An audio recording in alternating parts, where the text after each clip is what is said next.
if she were to be elected, she will revert back to form. Open borders, no deterrence abroad, kind of radical Palestinian Iran, soft on crime. Who do you think are more intelligent, Tim Walz and Kamala Harris, or J.D. Vance and Donald Trump? So, I don't want to laugh, but based on their campaigns and their relative debates, I think that both Trump and Vance are far brighter than their counterparts. But more importantly, they're more industrious. And by that I mean that Kamala Harris does not prepare for anything. I don't think she's necessarily naturally limited, but she's intellectually lazy, and she always has been, because she counts on her race or her gender or her influence or her contacts or her mentors, but especially the press, that they won't press her. So then she just figures that whatever word salad she throws out there will be interpreted as deep or adequate or convincing. Walz he was picked. It's kind of funny. I think Trump understood his limitations as far as expressing and analyzing, presenting the MAGA agenda. So he did kind of a unique thing in picking Vance, because by traditional electoral calculus, it made no sense. He's another white male. In America, we don't do that now. He's from a state, Ohio, that'll probably go Trump no matter what by 8 or 9 points. But he picked him because he's very articulate, and not just in formal presentations, but in repartee. And he goes on the talk shows, and he really goes mano to mano with the left, and he wins. And I think Trump knew that, and that displays a degree of confidence in Trump's ability to pick someone who's a better speaker than he is. And the opposite is true of Harris. She picked somebody who's not comfortable speaking. He won't meet the press. He doubles down on her reluctance to meet the media, and he's a force multiplier of her inabilities. And it just begs the question, why did she pick him? Because if Josh Shapiro had been on the stage, that's one of his fortes, is back and forth, and he's analytical. He's got about a 62% rating in Pennsylvania, whereas Minnesota is not going to be in play. I can't imagine that the Republicans could win it. So I don't know what he brought to the ticket at all. Do you think that she picked him so that he wouldn't outshine her? Some people speculate that's why Biden was picked by Obama, for example. Yeah, there's kind of a theme going around here in the United States this morning that Obama picked Biden because he was obviously mediocrity and wouldn't rival him. Biden picked Harris because she was more mediocre than Biden, and Harris picked Walz for the same reason, and it's characteristic of this generation of Democrats. Whereas on the Republican side, I think you could make the argument that Pence was steadier, at least he was considered that way, than Trump, and that Vance was considered steadier than Trump as well. And so, yeah, that's what a lot of people have talked about. Focusing on Kamala herself, do you think that she would be more dangerous than Joe Biden? How do you assess her as a presidential candidate, her intelligence, her qualifications for the job? Would she be the least qualified president in U.S. history? Yeah, I think she would. But it's not a matter of controversy that she would be the most left-wing, because outside appraisal group surveys have shown that she's to the left of Bernie Sanders. We should remember in 2020, the powers that be removed Sanders from contention through a lot of machinations, precisely because he was considered too left-wing. Now, they didn't do that with Harris because she didn't last that long. She dropped out in December.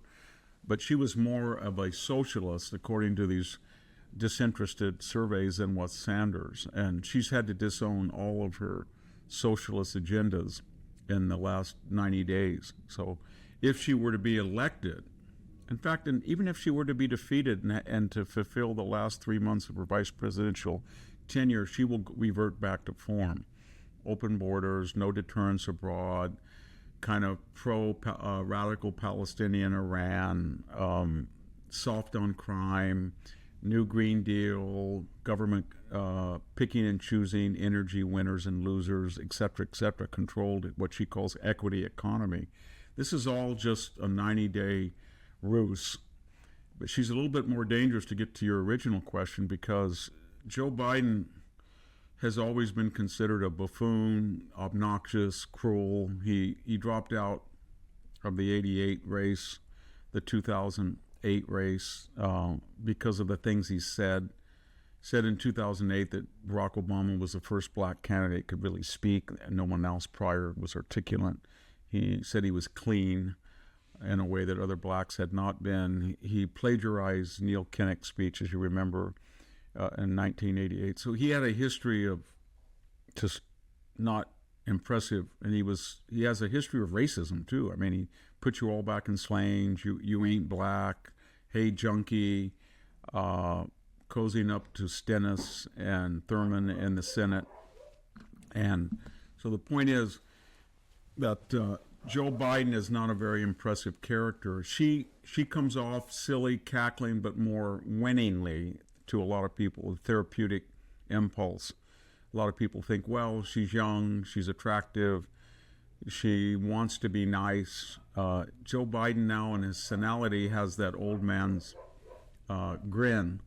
I don't know what it's not a grin, it's kind of a scowl. Get off my grass, who are you? And when he answers a question, he did the other day, they asked him about why he had only spent 2 hours. I have a dog here talking, but on the farm. But he scowls, and he just turned around and said, I've been on the phone for 2 hours. What was precisely the point? You haven't been out, and you won't go out, and you're equating 2 hours with micromanaging a natural catastrophe. So, and he gets angry. She doesn't do that, at least. So she's insipid, and she's kind of zany and sappy, but it explains the dislike for, I think a lot of people miss the visceral dislike of Joe Biden. People just didn't like him anymore. He was rude, he was cruel, he was snarled, and people thought, well, she's just such a welcome relief for our left-wing agenda. That begs another question is, if she loses, and she's hemorrhaging now, insidiously so, and after this debate, which usually wouldn't mean much, but it does in this abbreviated race, and after this longshoreman strike that may shut down the economy, and after the lethargic reaction to the Hurricane Helene, and after the blow up in the Middle East, and we should remember that Jake Sullivan said he inherited the quietest portfolio in the Middle East in 20 years from the Trump administration. There's going to be a lot of people ask, was it that smart to get rid of Joe Biden? Because at least he was a known quantity, and there was not this, and he was only, he was headed for defeat, but at the time he was actually removed in the Real Clear Politics aggregate, he was only about 2 points down. And I think she's going to hemorrhage with all these things that are happening right now. And in fact, the last 48 hours, some of the polls have shown that Donald Trump is now leading in Pennsylvania, leading in Georgia, leading even in Nevada and Arizona in a way that people didn't think that would be possible. So whatever bounce she's had has been stopped, and he's starting to make inroads. If he can just control his language, so when he says something like she's mentally impaired or that, it doesn't go down with the independent voter. So he's got to. He's on. I think all he has to do is play defense now, the way she is. She's got to play offense. That's why she's demanding another debate. And you can see last night, given that the moderators promised that they wouldn't fact check, promised they wouldn't be biased, and of course they introduced questions: healthcare, childcare, climate change, January 6th. These are all the issues that, while they're important, they do not rate anywhere near the economy and China and Ukraine war and the border. And they asked him for Vance for follow-up more than they did Walz. But most importantly, they promised not to fact check, and they fact check both wrongly and only Vance. And so it was a disaster for that genre of a disinterested debate. I think Trump was very smart to understand he's not going to do any more debates under those circumstances. I want to stick with Kamala Harris's intelligence. They used to say that George H.W. Bush was a very dumb president. This was a very popular meme in America and in Britain. A lot of Britons were quite patronizing about that. Do you think that Kamala, where do you sort of rank Kamala's intelligence amongst previous presidents? And do you think, that DEI, obviously that's come in to sort of the reason that she was chosen was partly because she was a woman and everything? Before I answer that, remember that when that meme was voiced in Britain and the United States, that John Kerry was this shining aristocratic genius. The Bush campaign released the fact that their SAT scores, when they applied for college, Bush had a higher aggregate score than did Kerry, and that kind of shut them up. But when you look back at if we look back at the current presidents, I don't think Biden is any more impressive than she is. Like, she gets a pass with Biden, but Trump definitely has done things that require cunning and intelligence that she couldn't do. If you can imagine her at the head of a huge company in Manhattan dealing with unions and crooked officials and special interest groups and banks, she could not do that one day. If you go back further, obviously Obama was a far better rhetorician than she was. He couldn't pass a camera without turning around and being fixated by it. He wanted as much exposure, giving us confidence. He was far brighter than she was.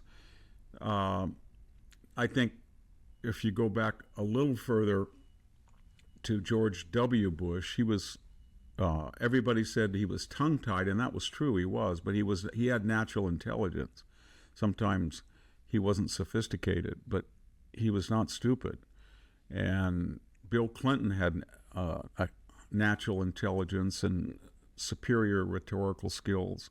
So you go back 20 or 30 years and maybe 50 years, and you don't see anybody comparable to her. You can make the argument that J.D. Vance was only in the Senate 2 years and Obama was only in the Senate 2 years, so they shouldn't have classical experience, but they were so bright and so well-spoken that no one ever noticed that. But with her, she's been a city attorney, a county attorney, an attorney general, a senator, and a vice president, and seems like the more prerequisite position she gets, the worse she becomes. Is almost, I don't know how that's possible, but the thicker her resume, the less impressive it becomes. But what about Reagan? I know that they also made the accusation against Reagan that he was dumb because he was an actor. And I know that a lot of Democrats at the time made this accusation that he just really wasn't smart. Yeah, they did that, but they learned quickly that he was very smart, and they had forgotten that when in these cycles, people forget that Reagan ran 3 times for president. He actually tried to run in '68 against Nixon for a short time, and then he ran in, again, '76 against the incumbent Jerry Ford, and 1980. But in that 12-year period, he was on the radio. You would be driving, and I would be driving in the middle of nowhere, and all of a sudden up popped 1 or 2 minute commentaries that Reagan was doing for various venues. And he wrote them himself. And they were always to the point, succinct, persuasive, well-delivered. And when he ran the Screen Actors Guild, people really thought that he did a wonderful job. So he was highly intelligent. One thing that he did, I think that because he was at one point very charismatic, good-looking, he had a great memory, good actor, he didn't prep, and people said that he was lazy in the way that Obama said that he was lazy. And that's kind of a trait of people who have a natural knack, pick up things quickly, and their attitude is, I can get by without really prepping. And that was a criticism of Obama in his first debate with Romney when he completely bombed and people were writing him off. But he quickly adjusted and then boned up. Her problem is you would think that someone would sit her down and say, look, when they ask you why you haven't done this anything of your agenda for the last 3, and here is what you say. You say you support Joe Biden, but the vice president by statute does not have the opportunity to really take the initiative on these things that you will do as president. That's not to criticize Biden, but you obviously have different views within parameters. Or they could say, what are you going to do to the economy? And she could say, well, this is controversial, but I'm going to implement what I promised: wage and price controls, a wealth tax, a greater tax on corporate earnings, a greater tax on inheritance, and I'm going to do it in the first 90 days. I have a contract, something like that. But she doesn't. When you ask those questions to her, she says, I'm a middle-class kid, and I grew up in Oakland, which is not true, and I believe in an equity economy and a caring, a joy, and it's the same thing. So she plugs in these 7 or 8 canned replies, regardless of the topic that's addressed to her, and she can get by with the Philadelphia interview or the Dana Bash interview or the black journalist interview, or in isolation the Oprah interview or the Stephanie Rule interview. But what they don't understand is they insidiously, incrementally cement a picture that she's a lightweight, she's non-prepared, she's silly, she's not serious. And more importantly, each interviewer realizes that, and rather than fearing to be embarrassed by the T-ball, softball performance of their prior interviewers, they enhance that stereotype. They say, you know what, I'm the one that can be so obsequious that I will really make her look good, and that doesn't work. So now I think she's at the point that she's in a doom loop. She wants to debate Trump again. She knows she needs to get out more. She knows Walz needs to get out more, but they know that the more they get out, the more they cement this reputation of being not serious and kind of amateurish and embarrassing. So it's going to be a very interesting last 30 days. If Trump can discipline himself and not get into the personal invective and stay with the issues, turn Vance loose on the talk shows on the weekend, and cut down his rallies, maybe because they expose him to a great deal of danger. And it's in his rallies that he says things. When he's in interviews, like he does very well, actually, in one-on-one interviews, Trump does. But I think you're going to see that Nevada, Georgia, Arizona, and probably Pennsylvania are going to solidify with a 1 to 2 point lead in most of the polls for Trump over the next 2 weeks. And that tells me that given the record of polling in 2020 and 2016, and the increase in Republican registration, that will offset any irregularities in the voting, and he, I think, will win the Electoral College. I want to ask about the debate last night between J.D. Vance and Tim Walz. I just came from the White House interviewing American tourists, asking them who they thought won the debate. First of all, I was shocked by how many Americans had watched the debate, or just random people that I'd met. Pretty impressive that they're doing that. And second of all, everyone I spoke to were Democrats, and they all said that J.D. Vance won. They weren't persuaded by him, but they felt that he'd won that debate. What do you make of J.D. Vance as a figure? Are you impressed by him? Is he more impressive than, say, Mike Pence or Paul Ryan and other Republicans? Absolutely. There were a lot of people, as I said, that criticized that debate. I have met him, and I've had long talks with him, and I've talked to him on the phone. Thing about him is he's kind of a Renaissance man. He grew up in Appalachia. He knows what poverty is. He went to Ohio State, and then he joined the Marine Corps. And, they faulted him for being a Marine Corps journalist, but I was in Iraq twice during the surge. There were no safe places in Iraq. Everything was a target. So he was in a combat zone. He goes back, he goes to Yale, he marries an Indian American. He writes a best-selling book. It's very hard to do with your first book. It was a bestseller for over a year. They make a movie out of him. The left just fawns over him as an authentic white critic of the pathologies of the white working class. Kind of goes to his head for a while, and then he realizes the more that he's in contact with the celebrities in Hollywood, coastal elite, the more he despises them.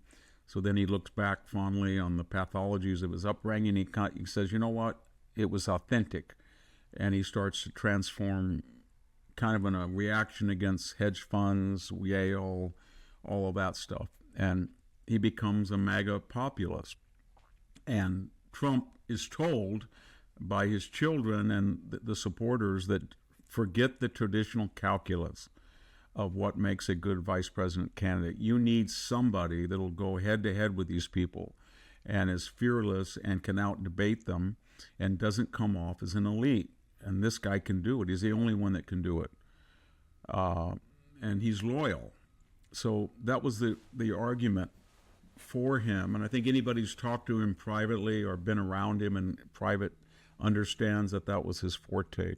I always thought, I was very worried about the Trump-Biden and the Trump-Harris debates.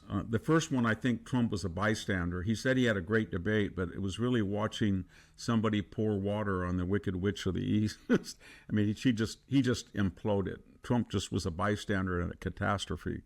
With Harris, he was more informative on the issues and had them better mastered, but she came out there to slur and smear him and got his goat, and he went kind of crazy on, minor issues like the attendance, people leaving early from his rallies. But on this particular debate, I had been asked, and I just knew that he was going. I didn't know how Walz was going to get out of it, because it was clear to me that he would do two things.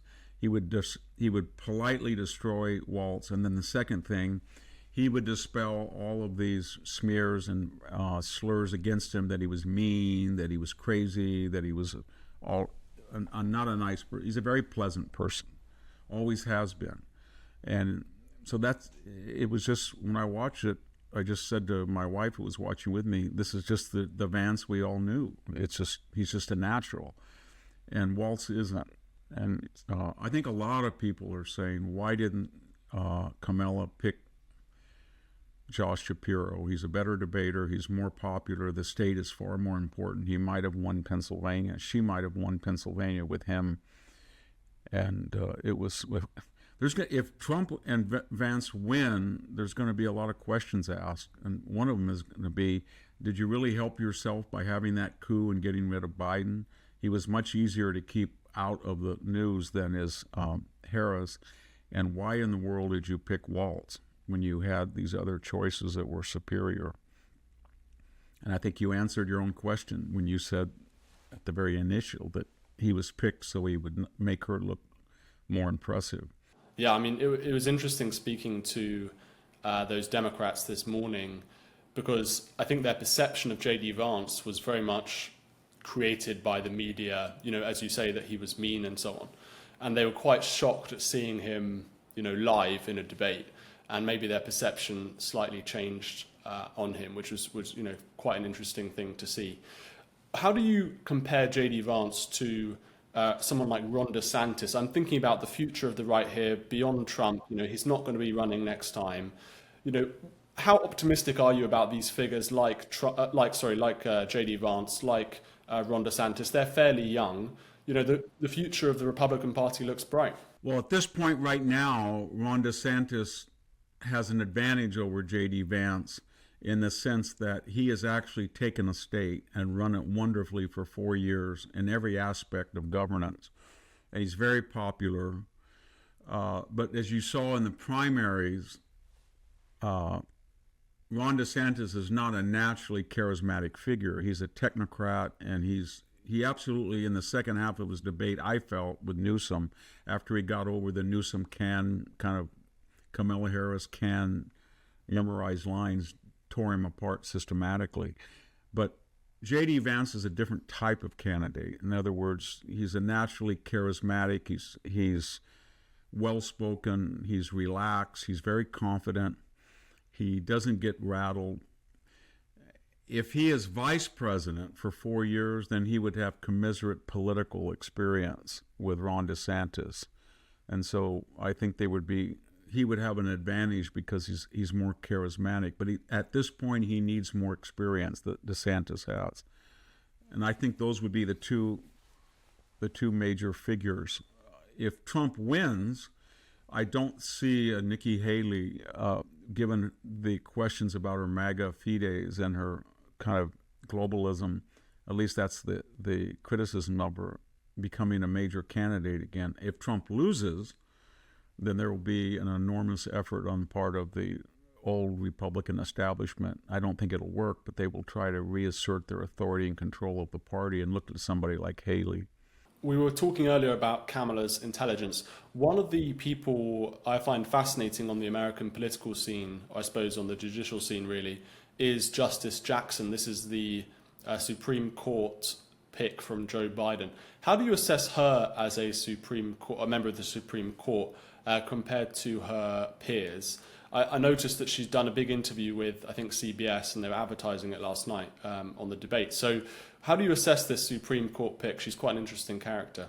They've only got 3 now, and when you look at Justice Kagan and Sotomayor, Sotomayor has always been an intellectual lightweight. She was the one that gave that ridiculous speech that she was a wise Latina and she would make a better judge because she had better experiences than white males. And she's prone to making just outrageous comments. She's not in good health.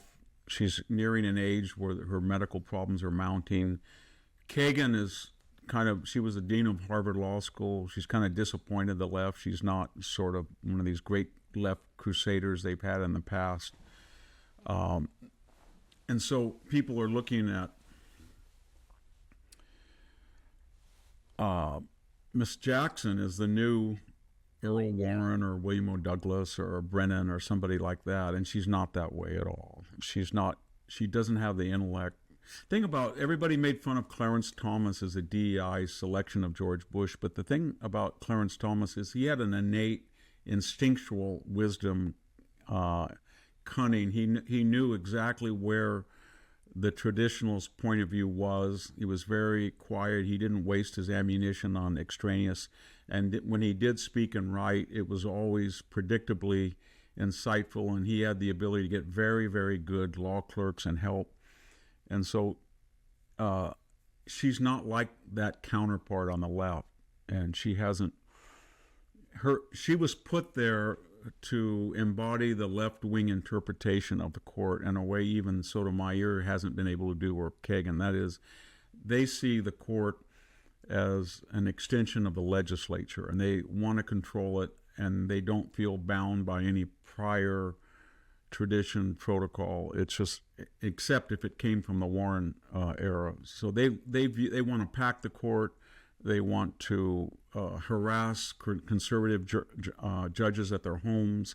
They're willing to do any and everything to stop this conservative traditionalist court and get rid of the Senate filibuster, bring in new states, get rid of the Electoral College.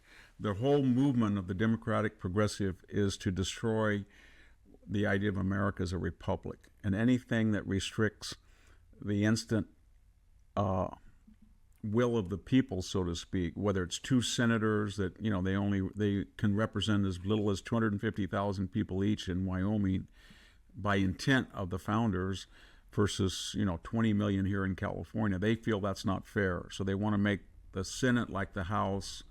They want to get 15 judges that they could appoint and instantly get a Democratic majority. They want to get rid of the Electoral College so voters in New York and Illinois and California can run the country.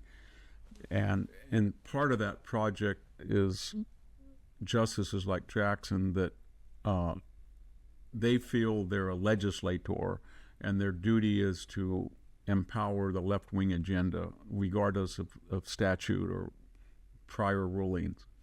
And so she's the most left-wing of all the justices on the court. Maybe Sotomayor, but Sotomayor is a marginalized figure now, and she never really lived up to what she was billed at. As a general rule, the left gets hurt when it privileges race and gender, just because you limit the choices that you can bring to the fore. When you look at how the left had power on the court, and you look at past judges, Luke Powell or Brennan or that I said, Douglas or Warren, they were all very brilliant guys, and they were very smart, and they were white males. And I just don't see them nominating another left-wing distinguished white males, whereas the Republicans, who are not shackled by that, they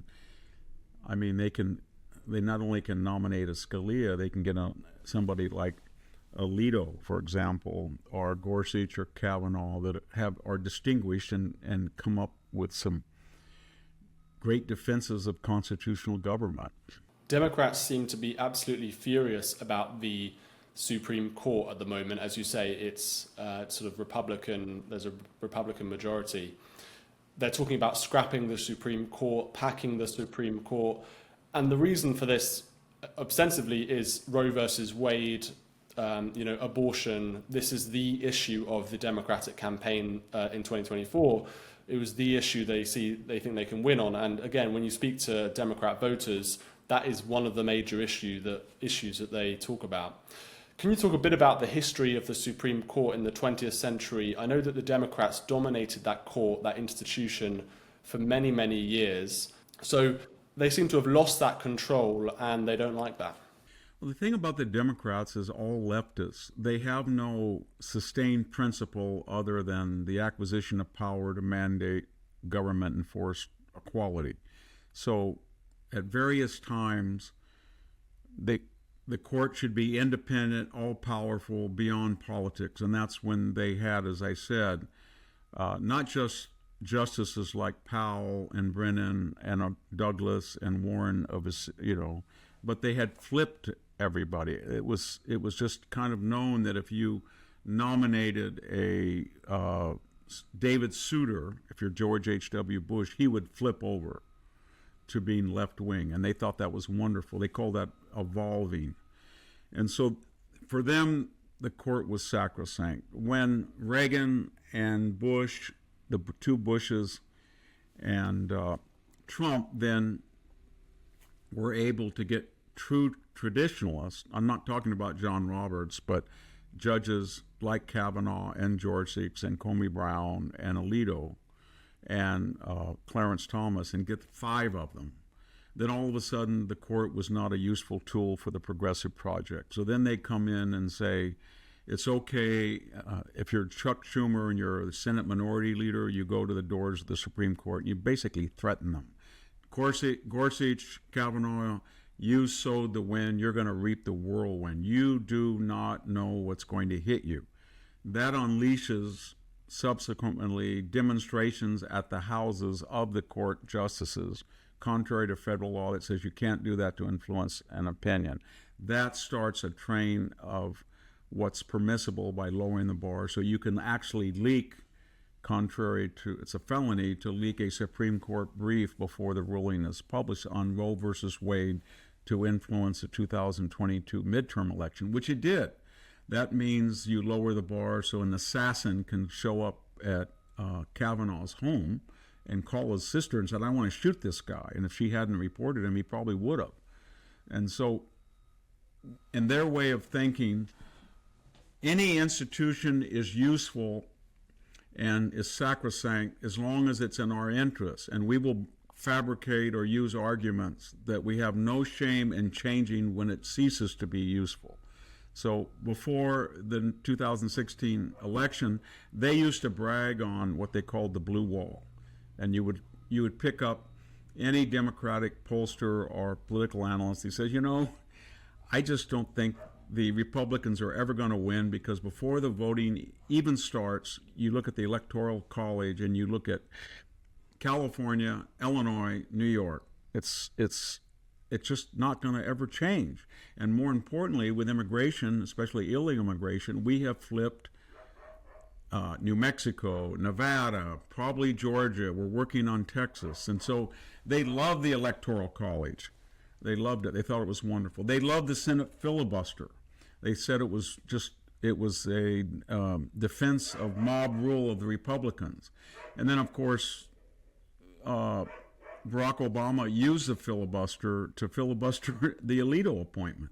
Then when they gained the majority and the Republicans started to use the filibuster. Obama, the same person who had tried to filibuster Alito at the funeral of a distinguished civil rights leader, he hijacked his encomium, his eulogy, and he said, you know what?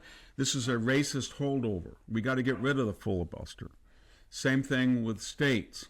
In the old calculus, we always, going back to Civil War era, it was very contentious about letting in a state because each state had a particular political calculus. So the deal was that you let in one state, like in the modern era, the last two, you let in Hawaii, which was liberal, and then you let in Alaska at the same time frame. 2 senators conservative, 2 liberal. They say, no, we're not going to do that. We're going to get Puerto Rico in D.C. and get 4. Just as in the way that they want to get rid of the Electoral College, just the way they want to pack the Supreme Court because it's not the Warren Court, just the way they look at the border. They're deporting people from Cuba right now because they feel they come in the way that Hungarians did in the 1950s as fierce anti-communists. But they welcome in anybody else from that they feel is going to be a useful contingent. So I think we make a mistake about the modern left. It doesn't have a consistent ideology other than the retention and expansion of its power. And they don't really care about hypocrisy because they control the media and the institutions. So they say, if we're hypocritical or paradoxical, the media will take care of that. And it does. But one of their major obsessions, you say they're not that ideological, is abortion and what they call reproductive rights. And this issue seems to be driving a lot of female voters. It looks like the Republicans have a lead with male voters, but a deficit with female voters. And female voters are more likely to vote. I think 10 million more women voted in 2020 than men. So how do Republicans tackle this issue of female voters and sort of, abortion itself? Well, the only thing they can do, and I think that's what Vance was getting at in the debate, that they have to be better at it, is they have two, and this is what Trump was the only one in the debates, unlike DeSantis, for example, who made 2 points, that he was going to let the states decide. He was not going to have a state or national ban on a particular week, unless the states decided that. And then more importantly, he was going to allow, on both ends of the abortion spectrum, he was going to allow exemptions for rape and incest on the left end, and on the right end, he was going to bar late-term abortions in which the fetus or baby was viable outside of the womb and should not be aborted, in the last month and a half, at least.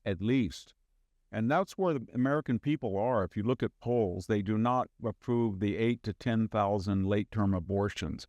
And when the left says they're very rare, because there's over 1 million abortions a year now in the United States, they haven't been effective in saying, yes, it's very rare, but killing 8,000 infants is not rare. And that's a lot of people. The other thing is, let the states decide. Last night in the debate, Walz said, well, she had to go all the way, this young woman who had as I understand it, a chemical abortion with a pill, and that did not dislodge the fetus, and she became infected. So she went to North Carolina, which was actually right across the border. It's not a distant planet or something, as he implied. But the point is, that is allowed under Georgia law. And most red states say that if it's a question of the serious life of a mother, then they should be allowed to have an abortion. And that's where the people are. And I think Vance understood that. There's one final thing that's very important, and that is we have a 1.5 to 1.6 fertility rate. It's dropped precipitously from the 1990s when it was well above Europe, 2.1, 2.2, without immigration. And so when we talk about, you noticed last night in the debate, the moderators insisted on using the word reproductive rights. They didn't use the word abortion. And Vance tried to use that correct term, and they don't like to use it. But what they need to do is change the dialectic. It's really reproductive rights. It's the right to not produce children when a person is pregnant. And there is consequences to that. And I think the Republicans, conservatives said, historically, a civilization that shrinks and ages is doomed. And so here we are championing the termination of 1 million young lives when the whole country is shrinking. We should, and that's what, actually, that's what Vance was trying to say. He said we need to encourage people to have children, economically, socially, culturally. I thought that was very good. But we shouldn't just say I'm pro-life or pro-choice. It's a reproductive agenda. They want to have the right to reproduce people, not reproduce. They don't want to reproduce. Do you think this issue could swing it for the Democrats in November? I don't think so, because most of the polls show that there's 3 to 4 issues that rate higher than abortion. The first, of course, is the economy. The second is usually the border. The third is either crime or the chaos abroad, and then we get to abortion. That was what was really intellectually dishonest about the moderators. So here they introduce 5 or 6 issues: global warming, health care, child care, of course, abortion. But they really didn't dwell very long in the Middle East, just 1 or 2 questions. They didn't bring up Ukraine. They did not bring up crime. They didn't bring up, they could have brought up the disastrous and tardy, lax response to Hurricane Helene. They didn't do that either. So they didn't bring up the longshoremen strike that threatens now to shut down the U.S. economy. Okay. But they did bring up January 6th. Yes, and they finished, of course, as everybody expected, on January 6th. I think that was the only weak point of J.D. Vance's otherwise superb performances. I would have said, look, in 2004, you people tried to decertify Ohio, and that was led by none other than Barbara Boxer, a U.S. Senator, who refused to tried to stop the certification and hijack that election. You people canonized Stacey Abrams, who said she had never really lost the Georgia governorship. You canonized her, even though she was an election denialist. You were the people on the January 6th committee that wouldn't even let Republican members be on it and destroyed a lot of the evidence after it was over. And then I would have said, in comparison to the riots that Kamala Harris said would not stop, should not stop, it's a movement, and tried to encourage people to bail out arsonists and assaulters. You, Mr. Walz, watched your own city burn and this went on for 120 days and 35 deaths and $2 billion in damage, 1,500 officers, and none of you have ever apologized for it. And I think that would have been a very effective ending to that. On young voters in America, interestingly, in Britain, young people are much more in favor of the Labour Party. Across Europe, it's more varied. Young people are voting for populist, nationalist parties. How do you assess the young vote in America? Is Donald Trump popular? Is Kamala brat or joyful, as they like to talk about? What's the sort of future of America looking like? The youth vote is about 50-50, and it's bifurcated by gender, sex. Women are about 55-45, and men are about for Harris, and the opposite is true for Trump. So what the subtext is a couple of things. It reflects the bifurcation in education. There's about half the country that goes heavily into debt, and they go to these universities and they do not get competitive degrees. They major or minor in gender studies, community studies, sociology, recreation, media studies, psychology. And then they leave college with enormous debts. They usually go to big cities. They prolong their adolescence. And they want cradle-to-grave government health care. They want debt relief for their loans. They want somebody to hire them.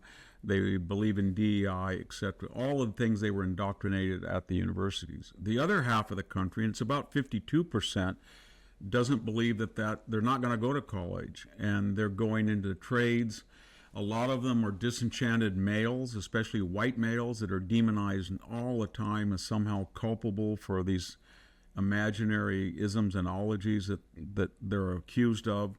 60% of college graduates are women, so they understand that women have a leg up on admissions and hiring, and they're demonized as predators, and they're getting very angry about it. A lost generation of males, especially white working class male, and they are overwhelmingly white working class males are about 70, under the age of 30, are about 70% pro-Trump. And when you look at it all, when you factor in all of these different constituencies, you get something that the Republicans had never quite enjoyed. It's about 52-48 for Harris, because, as you say, women will probably vote more than men. But there's also some things that we don't know how it's going to work out yet. That looks like that 45% of the Hispanic vote, higher maybe even than George W. Bush, may go to Trump. There's a possibility that 20% of the black vote, if that is true, that represents about 45% of black males under the age of 30 would vote for Trump.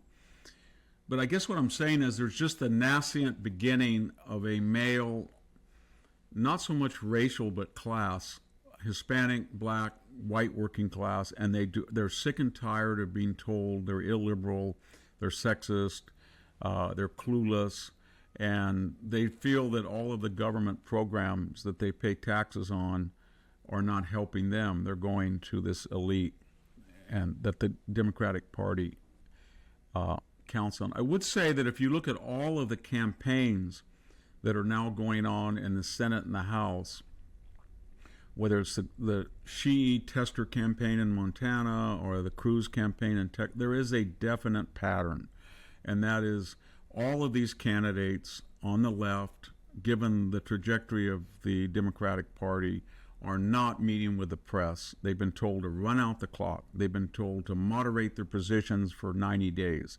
They've been told to emulate the Harris-Walz approach. Do not get caught up on that they all voted for open borders, that they all cut the defense budget, that they're all secretly, they favor Palestine more than Israel, not to talk about the Green New Deal, or they want to ban natural gas. Don't talk about the Soros DAs, any of that. And so that tells me that they have no confidence in their agenda, because none of the policies that they have adopted poll, except for abortion, 51%. And that leaves them with kind of three choices to get elected, and they're not mutually exclusive. One is deny who you are, and don't talk to the media, and then revert to form after you're elected, after you fool the constituency. Or two, open the borders, and under this new protocol that 70% of the electorate doesn't show up on election day, and it's against the law in many states to ask for a driver's license, hope that a lot of people filter into the system and vote who are not citizens. That's another avenue. And then in addition to that, it is change the laws, change the system, try to change the court, try to change the filibuster, try to change the method that we vote, institutionalize early and mail-in voting, but attack the idea of a constitutional republic, electoral college, etc. So they don't like the system when it doesn't help them. They want new constituencies, and they want to disguise who they are, and that sums up perfectly the Harris campaign. On the other hand, if you look at what Trump and Vance are saying, it is close the border, go back to the melting pot, legal only immigration, measured, diverse, assimilation model, make it all over the world, but do not privilege Latin America any more than you would Europe or Asia or Africa or any other place. Make it meritocratic, not family connections, and then keep the institutions that have worked for 233 years, see them as sacred, and try to talk as much as you can to the people and inform them, do interviews, put on position papers on your website, and run for who you really are, because they look at polls and they see that most of the Americans are with them on the issues. So this is a very ironic time, because they keep telling us, the left, that democracy dies in darkness and that people are a threat to democracy. But when you look at the actual threat to democracy, my gosh, Donald Trump is the locus classicus. I mean, nobody's ever been impeached twice. Nobody's ever been tried as a private citizen. Nobody's been ever, in the case of 16 states, attempts made to remove his name from the state ballot. No one's been the object of 5 propped up indictments, civil, criminal suits, many of them coordinated with the White House legal counsel and the Biden Department of Justice. No one has ever had anything like the Russian collusion hoax of 2016, the 2020 disinformation hoax, the fusion between the FBI and social media in 2000. All these things are assaults on democracy, but they all reflect a general lack of confidence in the theme or the message. Will the Democrats steal the election in November? Well, I don't think they will, but when we say steal, that implies illegality. If you mean, will they rig the computers not to reflect the actual vote, or will they bus in a lot of fake ballots? I don't think they'll do that, but what I think they will do is they will count on the swing states to hone and focus these radical revolutionary changes that we don't appreciate that took place in 2020 under the COVID ruse. In other words, a team of Democratic lawyers went into Pennsylvania, Michigan, Wisconsin, Georgia, Arizona. They sued, they cherry-picked judges, and they said that ballots didn't have to always match the registrar's list, that corrupt names or partial names were valid, that addresses didn't have to be entirely accurate, that ballots could be mailed in 10 days after, that ballots could be harvested by third parties going to a house, that people could register the same day and vote, that ballots could be cured. So if a ballot was considered fraudulent, then the candidate of which would be the beneficiary could come in up to 10 days, call up the constituent and said, go in there and then fill it out the way you should have the first time. All of that was new, and it really changed that 2020 election. I don't know if that you call that illegal or legal, but that's where we are now. And the degree to which Trump or Vance will win will be the degree whether they not whine about it or try to beat it in court. You can't, but emulate it and master it and do the same thing to them that they're doing to the conservatives. And the preliminary results show that if you look at registrations, even after the Taylor Swift endorsement and the dropping of Biden, where the Democrats got a lot of rushed registrations, it looks like in Pennsylvania and in Georgia and in Arizona and Wisconsin, Michigan, there are more Republican voters registered than there were Republican voters registered in 2020. Well, I tell you what, one of the most eye-opening and shocking things for me reading about American political history is just how corrupt your elections have been. Look at the 1948 Lyndon Johnson Senate race. Look at the 1960 presidential election. It's just extraordinary to me, as a naive, person about America, just how much corruption there's been in your democracy. Yeah, it's mostly, not always, but it always takes place in big cities that are controlled by Democrats. That's exactly what Mayor Daley, I think you could argue, stole the 1960 election for JFK. And we know what New York has been like. We know what Detroit is like. In Philadelphia in the 2008 election, we had a precinct that voted 30,000 to 1 for Obama. That was statistically impossible. But it's mostly, it's kind of subtle.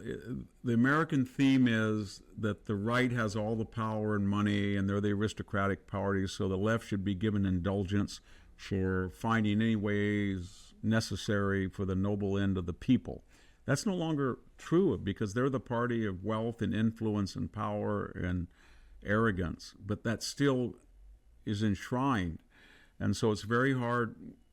I mean, if you say that there is election stealing or interference, then you're met with, you're a racist, you're a sexist, you're a xenophobe.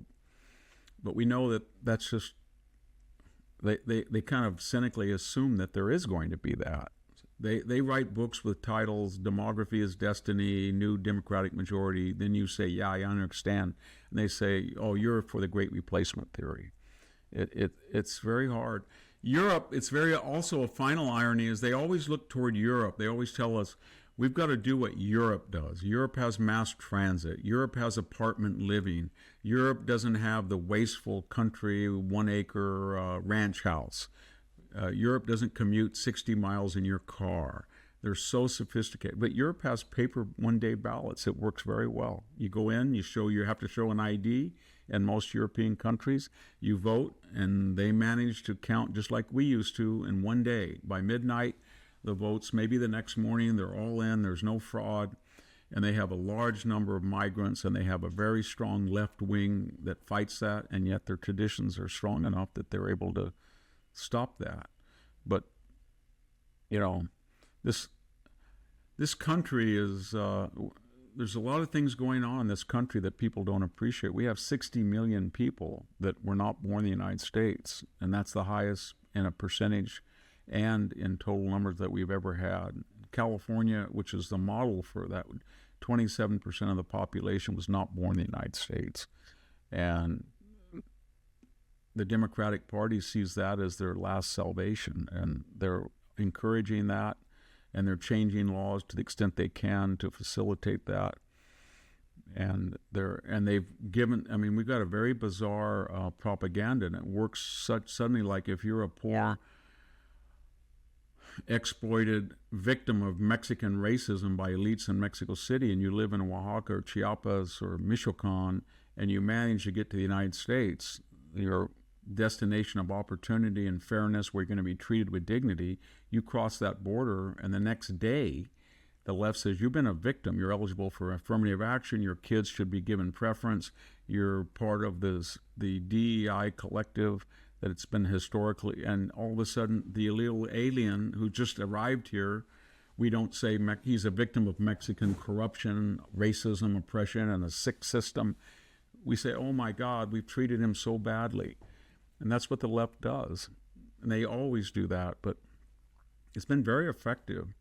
The only hope that I have is that we got rid of the Marquess of Queensberry, Bush, McCain, Romney rules, that they would rather lose nobly than win ugly.